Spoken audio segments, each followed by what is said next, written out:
श्री कृष्ण जी कहते हैं, जो मुस्कुरा रहा है उसे दर्द ने पाला होगा, जो चल रहा है उसके पाँव में छाला होगा। बिना संघर्ष के इंसान चमक नहीं सकता, जो जलेगा उसी दिए में उजाला होगा। संघर्ष क्यों बचे संघर्ष से, संघर्ष ही तो जीवन की आत्मा है। जितना कठिन संघर्ष होगा उतनी शानदार जीत होगी। एक बार एक किसान भगवान से बहुत नाराज हो गया। किसान बहुत मेहनती था, वह मेहनत से खेतों में अनाज उगाता, उसकी देखभाल करता, पर अक्सर उसकी फसल खराब हो जाती। कभी सूखा पड़ जाता, कभी बाढ़ आ जाती, कभी तेज धूप, कभी आंधी, कोई ना कोई कारण बन ही जाता कि उसकी फसल खराब हो जाती।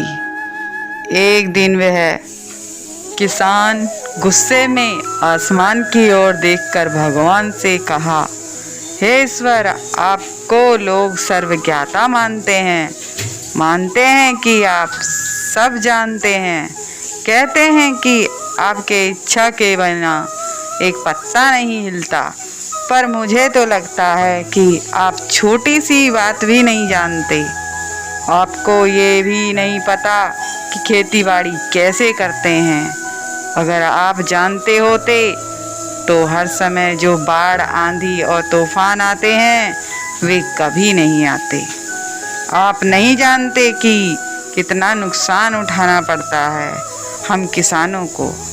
यदि आप मेरे हाथ में यह शक्ति दे दे कि जैसा मैं चाहूँ वैसे ही मौसम कर दूँ, फिर आप देखना मैं अन्न के भंडार लगा दूँ। भगवान इस किसान के तीखे वचन सुनकर मुस्कुरा रहे थे और वह किसान के सामने प्रकट होकर बोले, मैं आज से तुझे ये शक्ति देता हूँ कि तुम अपनी खेतों पर तुम्हारी इच्छा ही तुम मौसम करो दोगे। मैं बिल्कुल भी दखल नहीं दूंगा, तुम्हारी इच्छा से सब कुछ होगा। किसान बहुत खुश हो गया। किसान ने गेहूं की फसल अपनी खेतों में बोई। जब उसे लगा कि खेतों में धूप चाहिए तो खेतों में धूप मिले, जब पानी बरसाना होता तो पानी बरसाए, तभी आंधी, तूफान, पानी, बाढ़ भी उसने अपने खेतों में आने नहीं दिया। किसान के खेत में इस वर्ष ऐसी फसल हुई जैसे कभी नहीं हुई थी।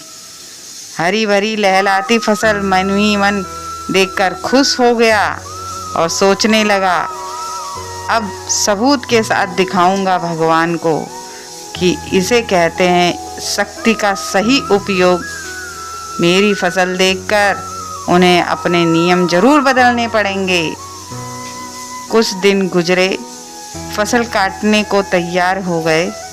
किसान बहुत उत्सुकता के साथ फसल काटने लगा, पर जैसे ही उसने नज़र गेहूं की बालियों पर गया तो उसके अपने सर पीटने लगा और वह रोने चिल्लाने लगा। गेहूं की एक भी बाली के अंदर गेहूं का दाना नहीं था, सारी बालियां अंदर से खाली थी। किसान बहुत दुखी हो गया। उसने भगवान को रोते हुए फिर पुकारा, हे भगवान, तुमने मेरे साथ क्या किया? मुझे कोई सजा दी? छल कपट किया, धोखा किया? भगवान बोले, पुत्र, ये तो होना ही था। तुमने पौधों को संघर्ष करने का मौका ही नहीं दिया। ना तो तुमने आंधियों से जूझने को दिया, तेज बारिश को सहने का मौका नहीं दिया और ना ही धूप तपने का मौका दिया। एक भी चुनौती का सामना तुमने उन्हें करने नहीं दिया, इसलिए सारे पौधे अंदर से खोखले हो गए। जब आंधी, तूफान, तेज बारिश और धूप पड़ती है तभी ये पौधा अपने अस्तित्व को बचाने के लिए संघर्ष करता है और इसी संघर्ष से एक बल पैदा होता है जिसमें शक्ति होती है, ऊर्जा होती है और यही ऊर्जा पूर्ति तेरे गेहूं के दाने की तरह जो नहीं फूटी, तूने उन्हें कठिन परिस्थितियों से गुजरने नहीं दिया जहाँ उनके अस्तित्व का जन्म होता है। सारे वालियों खाली इसलिए थी, इसमें एक भी गेहूं का दाना इसलिए नहीं था क्योंकि तुमने अपने पौधों को संघर्ष नहीं करने दिया।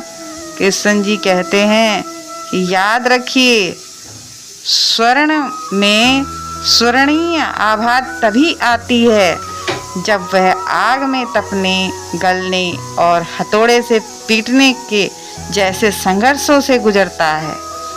कोयले का टुकड़ा हीरा तभी बनता है जब वह उच्च दाब और उच्च ताप की मुश्किल परिस्थितियों से गुजरता है। इसी तरह यदि हमारी जिंदगी में कोई संघर्ष ना हो, कोई चुनौती ना हो तो हम गेहूं भी वालियों की तरह खोखले रह जाएंगे।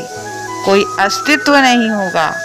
हमारे विपरीत परिस्थितियां, चुनौतियां, समस्याएं हमारे और अधिक निखारती है।